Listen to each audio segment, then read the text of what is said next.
5 rules to become rich అని నాకు touch phone use చేయడం తెలిసినప్పటి నుంచి చాలా వీడియోస్ చూసాను. బట్ ఇప్పటికీ మన bank balance 0. Rich people wake up at 4 o'clock. ఏం చేస్తారు? మనలాగా లేచి రీల్స్ చూస్తారా? No. Rich people read books. ఎందుకు? ఎంటర్టైన్మెంట్ కోసమా? నో. మనం ఏం చేస్తాం? బుక్స్ కొంటాం కానీ చదవం. Rich people makes networking. ఎందుకు? సిట్టింగ్ వేయడానిక? నో. మనం ఏం చేస్తాం? స్నాప్ ఐడి, ఇన్స్టా ఐడి తీసుకొని స్ట్రీక్స్ మెయింటైన్ చేస్తాం. Rich people invest money. అసలు మనకి ఇన్కమే లేదు, ఇంకేం ఇన్వెస్ట్ చేయాలి?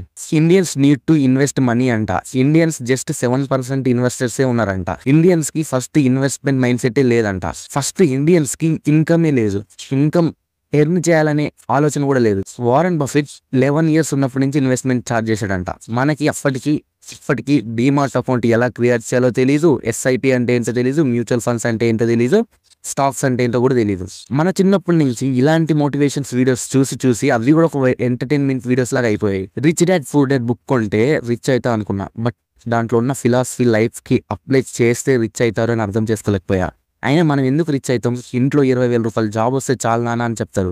20 కోట్లు సంపాదించని ఎప్పుడు చెప్పలేదు కూడా. మిడిల్ క్లాస్ నాన్న, మనం స్లీపర్ క్లాస్లో పోయే రేంజ్ ఉంటే చాలు. ఫ్లైట్లు ఏమొద్దు మనకి. మన ఫౌండేషన్లోనే మైండ్ సెట్ లేదు.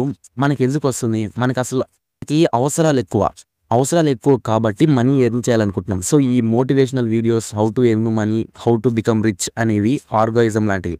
కొంచెం సేపే ఉంటాయి, తర్వాత సేమ్ మైండ్ సెట్. సో నిజమైన rules, don't follow others habits and create your own.